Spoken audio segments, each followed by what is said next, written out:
Hello दोस्तों, पिछले video मैंने बताने का प्रयास किया था कि भारत में यूरोपियन कंपनियों का जिस तरह से प्रवेश हुआ, जैसे पुर्तगाली, डच, फ्रांसीसी, अंग्रेज जितने भी आए, सभी का मकसद व्यापार ही रहा। लेकिन हम यहाँ देखते हैं कि जैसे इसके बाद जो है इन कंपनियों के समय में ही जो है कैसे जो है अंग्रेजी कंपनी और फ्रांसीसी कंपनियां कैसे जो आपस में जो लड़ाई होती है, क्योंकि व्यापार से शुरू होकर इन दोनों कंपनियों यानी अंग्रेजी और फ्रांसीसी कंपनियां भारत की राजनीति में ऐसी अपरिहार्य रूप से उलझ गई, क्योंकि उस समय हमारा भारत में जो है मुगल सत्ता क्या कमजोर हो गई थी और दक्कन के जितने भी सारे लोग सूबेदार थे सब कंपनियों की रक्षा करने में भी असमर्थ हो गए थे। तो कंपनियों ने जितने भी ये दोनों कंपनियों ने अपनी अपनी रक्षा के लिए स्वयं ही जो है अपने शस्त्र उठाए और इन दोनों कंपनियों ने जो है शस्त्रों के अनुसार देखते हैं कि ये लोग कदम उठाने के लिए, क्योंकि दोनों कंपनियों की रक्षा करना था।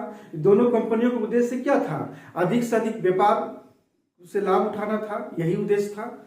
या तभी संभव था जब उसे व्यापार में एकाधिकार प्राप्त हो जाए।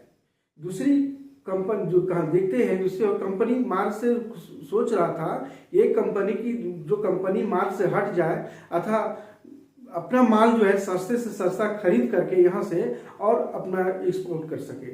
यह सब तभी संभव था जब देश में कुछ न कुछ राजनीतिक नियंत्रण कुछ प्राप्त हो जाए। यानी राजनीतिक रूप से हस्तक्षेप कर जब तक ना किया जाए तब तक यह बड़ा मुश्किल है। तो इस समय हम देखते हैं कि 17वीं और 18वीं शताब्दियों में जो है आंग्ल फ्रांसीसी यानी हमारा ब्रिटिश और फ्रांसीसी इतने जबरदस्त शत्रु बन गए थे, क्योंकि यूरोप में भी दोनों के बीच में आपसी युद्ध भी शुरू हो गया था। और हम यहाँ देखते हैं फ्रांसीसियों का जो जमघट लग गया था, मुख्य जो कार्यालय था वह हमारा क्या था, फ्रांसीसियों का जो था मुख्य कार्यालय पांडिचेरी ही था। इसके अलावा कई जो है उपशाखा भी कार्यालय खोल रखे थे, जैसे मसूलीपट्टनम, करिकाल, माही, सूरत, चंद्रनगर, ये सब था। ये दूसरी ओर देखते हैं अंग्रेजों का मुख्य जो कार्यालय जो था वह मुख्य महानगर जैसे अभी है मद्रास, बंबई, कलकत्ता, इन क्षेत्रों में जो है कार्यालय मुख्य रूप से हुआ था। इसके अलावा अनेक जो है उप कार्यालय भी जो है अंग्रेजी कंपनियों का था।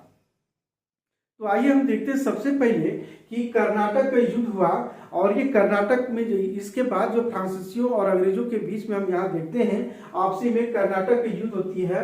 और यह 3 युद्ध होती है और जो बहुत ही महत्वपूर्ण है, परीक्षा की दृष्टि से बहुत ही महत्वपूर्ण है। और विशेषकर जो सिविल सर्विस हो या जो नेट का या जो भी हो, नेट, स्लेट और जेट का और टेट जितनी भी है सबका जो है इन क्षेत्रों से जो है प्रश्न पूछे जाते हैं। तो सबसे पहले जो देखते हैं कि प्रथम कर्नाटक युद्ध, ये याद रखेंगे कि प्रथम कर्नाटक युद्ध 1746 से 48 के समय में हुआ था। तो इस समय सेंट थोमे का युद्ध उस समय प्रथम कर्नाटक युद्ध हुआ था। लेकिन वहीं हम दूसरी ओर देखते हैं कि ऑस्ट्रिया का जो उत्तराधिकार यानी ऑस्ट्रिया को उत्तराधिकार को लेकर जो है यूरोप में यह हुई थी। तो इसको हम जो देखते हैं एला स्यापेल की संधि 1748 होती है। ये हमारा जो है प्रथम कर्नाटक युद्ध। द्वितीय कर्नाटक युद्ध जो है ये हमारा 1749 से 1754 ईस्वी के बीच में हुआ, जो भारत के जो है अंबुर का युद्ध हुआ था। और यहाँ हम देखते हैं हैदराबाद और कर्नाटक के उत्तराधिकार को लेकर पांडिचेरी की संधि हुई थी 1755 ईस्वी में। ये तृतीय कर्नाटक युद्ध जो हुआ था वह 1756 से 1763 वांडीवास का युद्ध हुआ था, जो पूरी तरह से पराजित कर दिया था। लेकिन हमारा यूरोप में उस समय सप्तवर्षीय युद्ध हो रही थी, उसमें पेरिस के संधि के तहत जो है ये समाप्त हुई। तो ये देखते तीनों कर्नाटक युद्ध का जो है ये मिलान चिन्ह पूछता है कि आपका जो है मिलान करना, ये बहुत इंपॉर्टेंट है। जो तीनों कर्नाटक युद्ध का जो है कौन सा संधि हुई और कौन सा युद्ध हुआ भारत में, किसको लेकर हुआ, ये प्रश्न पूछे जाते हैं, बार बार प्रश्न पूछे जाते हैं, इसको ध्यान में रखेंगे। तो आइए हम सबसे पहले इस वीडियो में देखते हैं कि जो है प्रथम कर्नाटक युद्ध, ये प्रथम कर्नाटक युद्ध कैसे हुआ। ये 1740 ईस्वी में ये फ्रांसीसियों और ब्रिटेन के बीच में हुआ। क्यों हुआ? क्योंकि यूरोप में ऑस्ट्रिया के उत्तराधिकार को लेकर यह युद्ध हुआ था 1740 में। फ्रांसीसी और ब्रिटेन में वहां से झगड़ा शुरू हुआ आइए हम देखते हैं इसके बाद जो है हमारा भारत में मद्रास के जो था अंग्रेज गवर्नर निकोलस मार्श था, और पांडिचेरी में जो था फ्रांसीसी गवर्नर ये डुप्ले था।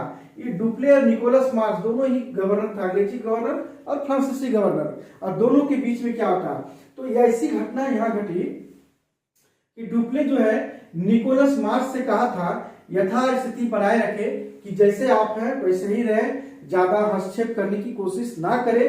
तो ब्रिटेन से जो है निकोलस की सहायता के लिए डुप्ले जो है जैसे यथास्थिति रहे, ब्रिटेन से जो है निकोलस की सहायता के लिए कमांडर बार्नेट को की सेना लेकर आए।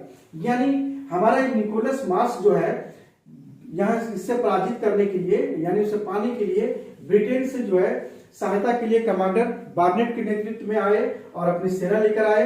यह बात डुप्ले को पता चल गया कि जो है अंग्रेजी कंपनी जो है ये बार्नेट के नेतृत्व में एक बहुत बड़ी फौज लेकर आया, सेना लेकर आया है।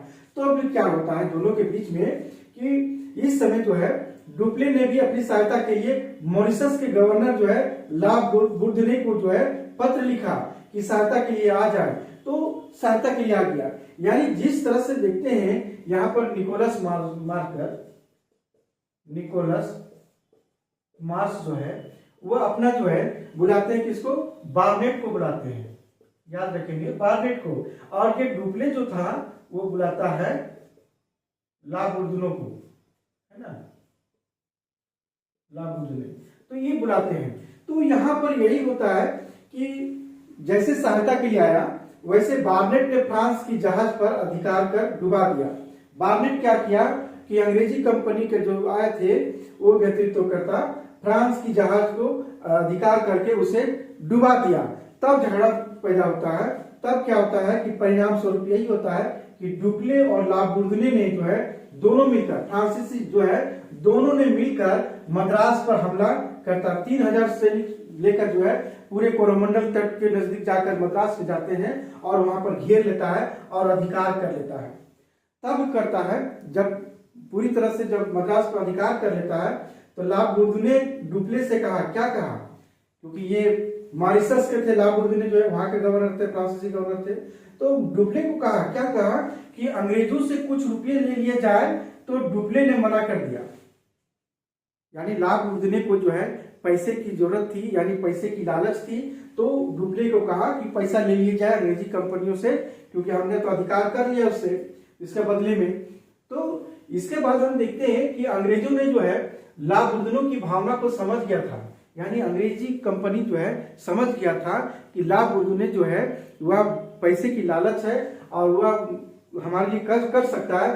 तो उन्होंने क्या किया कि ला बुर्दने को कुछ रुपये दे दिए चुपके से, उसे क्या दिया, कुछ पैसे दे दिए, और इस तरह से फिर से पुनः जो है मद्रास अंग्रेजों के अधिकार हो गया। और ला बुर्दनो वहां मॉरिशस यानी अपने गवर्नर के रूप में जो जहां था उस पद पर, यानी मॉरिशस चला गया, यानी ला बुर्दने वापस चला गया। अब क्या हुआ कि डुप्ले वहां से जो है तिलमिला उठता है।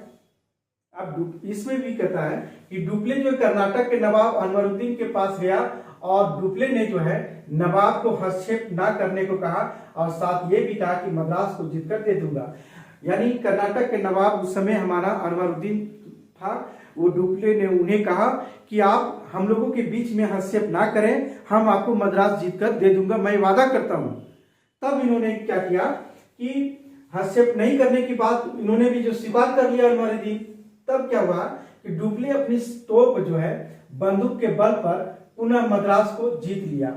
यानी इस समय क्या करता है कि कैप्टन पैराडाइज की एक छोटी सी फ्रांसीसी सेना, यानी 230 फ्रांसीसी और 700 भारतीय सेना ये सब थे इसमें, तो अनवरुद्दीन को विश्वास को लेकर के फिर से जो है ये जीत लेता है। डुप्ले तोप बंदूक के बल पर पूरे मद्रास को जीत लेता है और अनवरुद्दीन के विश्वास को लेकर, क्योंकि वो जान रहा था तो हमें कुछ ना करेगा। तब अनवरुद्दीन ने जो है अपने पुत्र महफूज खां को भेजा और कहा कि जब मद्रास जब डुप्ले को प्राप्त हो गया है तो हमें मद्रास वापस क्यों नहीं सौंपा। तो इन्होंने कहा, महफूज खां अपने पुत्र को भेजा और कहा कि मद्रास अपने अधिकार में कर लो। तब डुप्ले ने मद्रास देने से इनकार कर देता है। यहाँ पर जो है अपने वादे से मुकर जाता है डुप्ले। अब क्या करता है, ठीक इसी समय डुप्ले और मापुच खां के बीच में अडियार या सेंट थोमे का युद्ध, ये बहुत ही महत्वपूर्ण है। अडियार या सेंट थोमे का युद्ध होती है फ्रांसीसी और कर्नाटक के बीच में। इसमें क्या रहता है, कैप्टन एक पैराडाइज की छोटी सी फ्रांसीसी सेना, जो 230 फ्रांसीसी और 700 भारतीय थे सैनिक थे इसमें, यानी इनके सेना में थे। तो डुप्ले का मापुच खां के साथ में जो थे 10,000 भारतीय सेना भी थे। लेकिन इस समय देखते हैं कि मापुच खां इस समय भी हार जाता है अडियार नदी के किनारे, और मद्रास जो है फ्रांसीसी कंपनियों के पास चला जाता है अधिकार में, फिर से जो है फ्रांसीसी कंपनी के पास चल जाता है। यानी यहाँ पर भारत में ऐसी घटना हो रही थी। ठीक यूरोप में हम 1748 ईस्वी यूरोप में उत्तराधिकार का युद्ध समाप्त हो जाता है। उत्तराधिकार को युद्ध को ऑस्ट्रिया को युद्ध का जो उत्तराधिकार का युद्ध था वो समाप्त हो जाती है, और वहां पर ये ला सापेल की संधि होती है। इस संधि का परिणाम स्वरूप निर्णय क्या होती है कि दोनों देशों के बीच जीते हुए क्षेत्रों को वापस लौटा दिया जाए, और इस प्रकार फ्रांसीसियों को एक सेंट लुई अमेरिका में था वो वापस मिला, और मद्रास जो है अंग्रेजों को पुनः प्राप्त हो गया। यानी मद्रास अंग्रेजों को फिर से प्राप्त हो गया, और सेंट लुई अमेरिका में था उसका फ्रांसीसियों का, वो वापस मिला। तो इस तरह से देखें कि इस विजय से जो है, यानी हम देखते हैं कि निर्णायक युद्ध होती है, और निर्णायक में मद्रास अंग्रेजों पर महफूज हो जाती है और पांडिचेरी उड़ जाती है। इसके बाद हम दूसरी जो है वीडियो में बताने का प्रयास करेंगे कि द्वितीय कर्नाटक युद्ध का जो है 1749 से 1754 के बीच में अंबुर का युद्ध, यानी हैदराबाद और कर्नाटक के उत्तराधिकार को लेकर दूसरे वीडियो में बताने का प्रयास करेंगे। आज की क्लास समाप्त करते हैं।